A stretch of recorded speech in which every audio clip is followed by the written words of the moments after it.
बिस्मिल्लाहिर्रहमानिर्रहीम। अस्सलाम वालेकुम। कैसे हैं आप? आई होप के बिल्कुल ठीक होंगे। प्यारे प्यारे बहन भाइयों, आज मैं आपके साथ शेयर करने जा रही हूँ गर्मियों के फल का बेहतरीन इस्तेमाल करने का तरीका।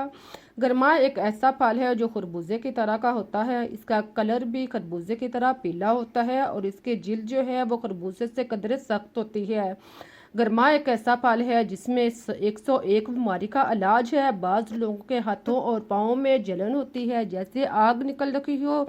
अगर वो लोग चंद दिन गरमे का इस्तेमाल करें तो इनका ये मसला बिल्कुल ठीक हो जाएगा। आज मैं आपको बताती हूँ कि गरमे का जूस बनाएं। अगर आप गरमे का वैसे इस्तेमाल करें या इसका जूस बनाएं, जूस बनाकर पियेंगे तो आप सेहत के साथ जायका भी पाएंगे। तो आइए चलते हैं, मिलकर शुरू करते हैं अपनी आज की रेसिपी। इसके लिए आप गरमा लें एक पीस दरमियाने साइज का, तकरीबन 1 किलो का ये पीस है। इसको आप धोकर साफ कर लें और फिर आप इसको दरमियान से काट लें। देखें, इसको आप काट कर 2 हिस्सों में तकसीम कर लें। आप देख रहे हैं कि गरमे का कलर जो है वो बिल्कुल खरबूजे की तरह है और इसकी जिल्द जो है वो काफ़ी सख्त है। गरमा एक ऐसा फल है जो खरबूजे से कहीं ज़्यादा टेस्टी होता है। इसका जायका बहुत ही लाजवाब होता है। ये खाने के लिए बेहद मुफीद होने के साथ साथ जायकेदार भी होता है। आप इस गरमे को काट कर छोटे छोटे हिस्सों में तकसीम कर लें। पहले आप इसको लंबाई में इसके टुकड़े काट लें और इसके बीज जो हैं वो निकाल लें।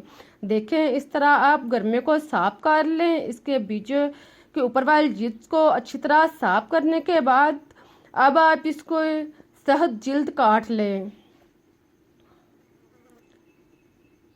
देखें, इसका छिलका उतार लें, इसके सख्त हिस्से को काट लें। इसी तरह आप सारे पीसों को साफ कर लें। गरमे के टुकड़ों को साफ करने के बाद अब आप अपने साने के लिए इसको छोटे छोटे पीसों में काट लें ताकि आपको ग्राइंड करते हुए मुश्किल पेश ना आए। देखें, आप इसके मुनासिब साइज के छोटे छोटे टुकड़े काट लें।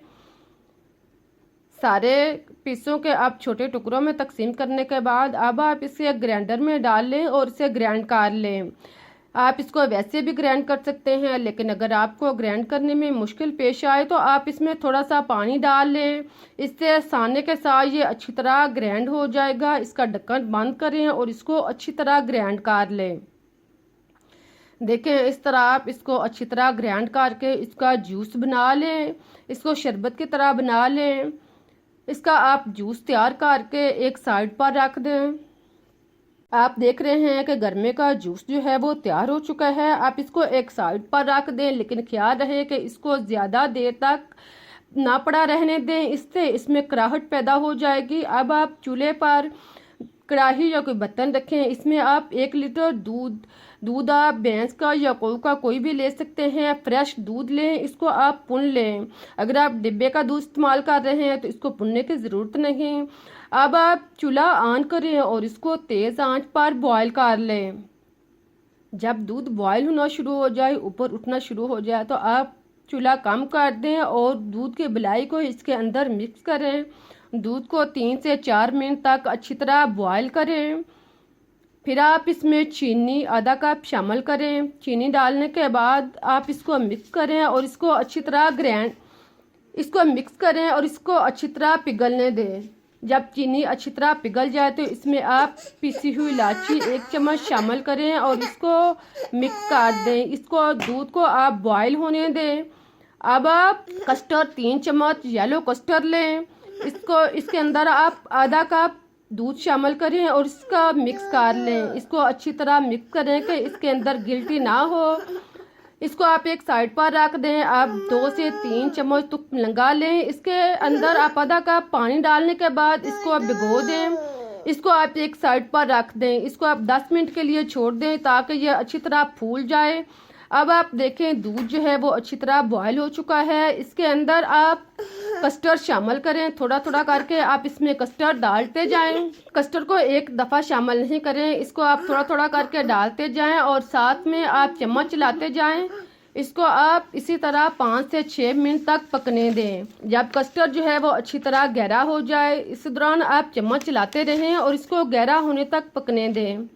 जब कस्टर्ड जो है वो गहरा हो जाए तो इसमें आप आधा कप कंडेंस्ड मिल्क शामिल करें।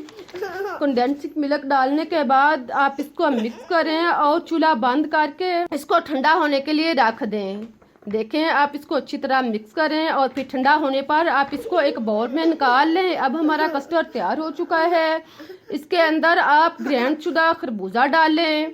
खरबूजा डालने के बाद अब आप इसके अंदर भिगा हुआ तुख्म लंगा शामिल करें। इन सब चीज़ों को डालने के बाद आप इसको अच्छी तरह मिक्स कर लें। आप अपने जायके और टेस्ट के लिए इसके अंदर बर्फ़ भी डाल सकते हैं। बर्फ़ आप अपनी मर्ज़ी के मुताबिक कम या ज़्यादा डाल सकते हैं। बर्फ़ डालने के बाद अब हमारा बहुत ही मज़ेदार बिल्कुल न्यू किस्म का टेस्टी जूस तैयार हो चुका है। ये जूस ना सिर्फ आपके लिए बहुत ज़्यादा टेस्टी है, इसमें बहुत से फ़ायदे भी हैं। ये जूस ना सिर्फ आपको मज़ा देगा बल्कि आपके लिए सेहत के लिए भी बेहद मुफीद है। ये जूस आपके स्किन के लिए बेहद मुफीद है। उम्र के लिहाज से बढ़ते हुए चेहरे पर झुर्रियाँ या दाग धब्बे पैदा हो तो इसको ये ठीक करेगा। इसके अलावा आपके पट्टों का इलाज करेगा, कैंसर के खतरात को कम से कम करेगा। इसके अलावा ये जूस हाजमेदार भी है। ये दमे के मरीजों के लिए इस्तेमाल करना बेहद मुफीद है। उम्मीद है कि आप लोगों को ये जूस बनाने का तरीका अच्छा लगा होगा। इसको आप बनाएं, पिए, खुद पिए, बच्चों को दें, मेहमानों को दें, सेहत के साथ मज़ा भी पाएं। मुझे इजाज़त दें, फिर मिलते हैं एक नई और मज़ेदार रेसिपी के साथ। तब तक के लिए अल्लाह हाफिज़।